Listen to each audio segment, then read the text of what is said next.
I ran away from home after neglectful dad grounded me when my stepmom abused and bullied me constantly, causing my grandparents to disown my father. Now both have found me and apologized, begging me to reconcile. This happened in 2020, but it recently got brought up, so I thought I'd ask. So I 17F used to have a great relationship with my stepmother. I genuinely saw her as a mother figure in my life, and I was so excited when she found she was pregnant. But everything changed in 2020 when I had to stay prematurely with my dad during the lockdowns because my mom is a surgeon. At first everything was normal until my stepmother Tammy was about 4 months pregnant. She started snapping at me for no reason, and things that she didn't care about before now bothered her. Now I wasn't a messy or loud person. I did everything I was asked and respected the rules without any backtalk. But no matter what I did, she got angry.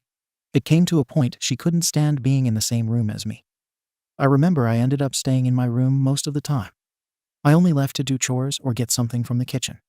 Even at that, she got mad. Like one day she came into my room angry and started yelling that my room was so smelly, it was making her sick.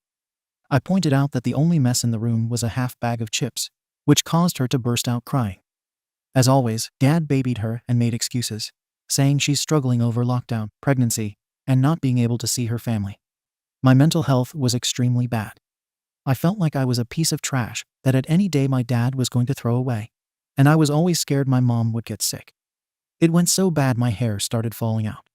The breaking point came when I was at the kitchen table. I was reading a story on my phone, waiting for my cereal to go soggy to eat it. When Tammy came and huffed, they started cleaning loudly, complaining about a mess. The kitchen was spotless. Then she took my bowl and threw it in the bin, literally even the bowl. So I just flipped and started yelling at her what her problem was with me and called her an abusive effing B, among other things. My dad came running and got between us. She demanded that I leave the house, that I was never allowed near her kid. Dad walked me to my room and said something that ruined our relationship forever. He told me that I must do something to Tammy because no one hates a kid for no reason, and if I kept stressing her, I'd have to move out. I then made a social media post asking someone for a place to stay, explained the situation in detail, packed a bag, and climbed out of my bedroom window bungalow. After about 30 minutes, my phone started blowing up, but I just turned it off and went to a friend's house. I texted my mom off my friend's phone to let her know everything. She didn't call for 7 hours because she was in surgery. She said my aunt would pick me up the next day. My mom told my father I was okay, and that I'd be staying with my aunt for 2 weeks till she could come home. Apparently Dad and Tammy had to go door to door to my family friends' houses looking for me. After I made the post, let's say they got a lot of SHT. My grandparents still don't talk to him today. My aunt packed up my room because I refused to go back into that house. I've not spoken to my father in years or met my half-brother. Tammy and Dad still try to fix our relationship. Apparently sometimes pregnant women get a hatred against people or pets for no reason. I'm turning 18 in 3 weeks, and a cousin's girlfriend asked me about inviting my dad, so I told her the story. She told me while what they did was wrong, what I did was an arsehole thing too, because I made them worstress and go to multiple people's houses during a pandemic that put a pregnant woman having a mental health issue at risk by whole stunt. So AITA for letting my dad think I was missing. Relevant comments, and OP's response to them. Ambitious_topic 4472. You can say to them that you moved on, you forgave them, but you are not interested in having a relationship with them. But you'd like to have a relationship with your brother. And go from there. OP, they won't let that happen. My dad has been trying for 4 years to get me to speak to him or fix the relationship. He even tried taking my mom to court to force me to visit. Like my mom had to physically remove Tammy by the hair because she refused to get out of her car once until we talked it out, saying she was my stepmom for 10 years and she couldn't bear losing her daughter. I had to leave out some much because the post would be a book. Kindly rephrase. Accepting their apology and an opportunity to have a relationship with your sibling. Not letting them take up free rent in your head. And knowing who you can rely on are all positive outlooks for the future once you've had a chance to deal with your feelings and your new viewpoint on your father stepmom. But they both failed you and showed you they won't have your back when you need it. It sounds like you have the backing of some pretty stable people. Everyone has to learn what box to put people in to create boundaries and know where a relationship lies. I'm sorry to hear it was your father who failed you and not a study buddy or recently acquired friend. Seek therapy and rely on those who support you. Pregnancy is not an excuse for abuse and abandonment. She continually exhibited abusive behavior, which your father chose to ignore and then support, and said it was a mistake, which makes him complicit. Which it is the mistake? The abuse. The ignoring it for months. The abandonment. A real father says this is stressful. Your aunt is taking you in, not GTFO. Then woe is me, where's my kid? The fact it took them being called out to make them see the light is the final straw for me. Do they even see the light? Do you want to take that risk? College is calling. Take that opportunity to normalize, socialize, educate, use campus resources for therapy, and use your support system as a buffer if you decide to reintegrate slowly back into your dad's circle. Dip your toes in and use the distance to set the boundary. OP. I'm in therapy since after it happened my mental health was really bad. Like, I've come a long way. I'm medication too for anxiety, and I've very bad trust issues since it all happened, but one day I will get there hopefully. My friend and her parents were shocked when they saw me. I lost a lot of weight, and my hair was extremely thin from falling out due to stress. My aunt took pictures as well to show in court. Angel9_ writes, they made the mess. They can live with the consequences. They both sound controlling in how they dealt with it too. OP. I don't know about the last few years since I've left, but before lockdown I had a great relationship with them both and no issues, which made everything so hard to understand at the time. But I do know because the lawyer mentioned it to my mom that a lot of kids and women found themselves in the same situation. But a lot worse, like I wasn't classified as an emergency, so it wouldn't go to court for at the very least a year. By the looks of it, lockdown brought out a few people's monsters. Verdict: not the arsehole. Update. Hi guys, I honestly thought I'd never give an update, but here I'm going to call my cousin's girlfriend Sarah and my cousin Paul. So I mentioned in a comment I uninvited Sarah from the party. Yesterday Paul came over to talk. He told me Sarah had issues in the past with her younger siblings. It was apparently really bad, like her siblings lived with their mom full-time and she lived with her dad. Long story short, Sarah was diagnosed with bipolar disorder in college and went to therapy. He said even though she's apologized, her siblings still won't have anything to do with her, which breaks her heart. Paul said Sarah told him that when I told her what happened, it triggered her because it reminded her of her situation with her siblings.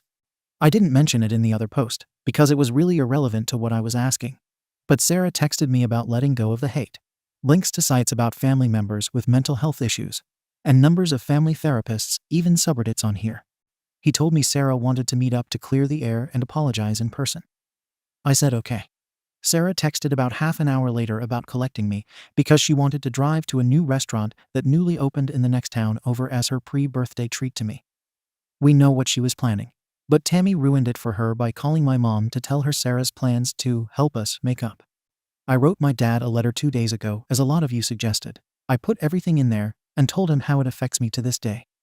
I told him I wanted a relationship with my brother, but I wasn't sure I'd ever want one with him. I told him to leave me alone because his actions are only pushing me away even more, and if I ever decide I want to talk to him, it will be on my terms with my mom present. The letter ended up being 5 pages, and you guys were right. It did make me feel better. My mom dropped it off that day, and dad asked to meet her a day later. They talked about me meeting my brother, and my dad said he wants to buy me a car with no strings attached. Tammy and dad also asked if it would be okay to give me money to get myself something for my birthday. You guys are going to hate me for this, but I'm taking the car and $500. If he wants to give me more he can, because college supplies and moving into a dorm are expensive. Back to Sarah. She's basically contacted Tammy via Facebook. Tammy sent my mom the screenshots, telling her everything I said rather than asking Tammy her side, because Sarah didn't believe me. To Tammy's credit, she told the truth and took full accountability. It was Sarah who kept trying to make out Tammy was the victim. Sarah told Tammy about her own past and said she'd tried to mend our relationship. Tammy told her that she didn't want her to. The last message was Sarah telling Tammy the location and time we'd be at the restaurant. She even said she'd drive me so I couldn't leave, even though I just asked a waitress for help or called my mom. My mom posted the screenshots into the group chat and called Sarah. A bunch of names told her if she ever came near me again, she'd regret it. I blocked Sarah and left the group chat, so I don't know what happened afterwards. But Paul came over with my aunt and swore he knew nothing about it. To be honest, I don't know if I believe him because he was trying to defend Sarah again, which got him a verbal lashing from my aunt and mom. That's it, really. I'm going to update in a few months to let you guys know how everything went with my brother. I feel like I owe everyone that after so many people helped me take that step, because honestly, words can't describe how happy it's made me. Literally the best birthday present I could have gotten. Thank you so much for the amazing advice and people sharing their own experiences. Even the woman who suffered mental illness, Tammy, did it. It helped me understand it a bit more. But I still can't forgive her. I don't think we can ever rebuild our relationship, especially to what it was. More relevant comments and OP's response to them. WLFWRTR. Would love to know the conversation where Paul was defending Sarah and mom and aunt gave him a tongue lashing. Are Sarah and Paul still together? OP. I've not spoken to him since. And my mom said don't worry about adult business. Just focus on the rest of my summer and my upcoming party. But the way he was talking about her, if I had to guess, he is. 8 marshmallows. Did Sarah's inability to respect boundaries have anything to do with her family refusing to see her? OP. From what I've been told by Paul and the stuff I saw in the screenshots, she was horrible to her siblings. I dare say abusive, even in the watered-down version. She said in one episode she cut up her sister's clothes and ruined all her makeup by throwing them against her sister's bedroom walls. But then also said she replaced everything afterwards and apologized. So she doesn't understand why the sister still holds it against her. There's a lot more she said in the messages to Tammy. AmITheA. Well, to Tammy's credit, she did not participate in this deception and, as soon as she learned of it, informed your mother. Your father made a mistake. A bad mistake. Tammy was unwell and in crisis. It's up to you to move forward. You can have zero relationship with your father or work on repairing. And repairing doesn't mean they have to dance to your tune. Taking the car and money without making an effort to connect is greedy. You are almost 18. It's time to think about who it is you want to be. OP. I didn't ask for the car or the money. He gave it with no strings attached. If he said I'd have to talk to him, I wouldn't accept it. He doesn't have to legally give me another penny in 3 more weeks. But if he chooses to do that, it's on him.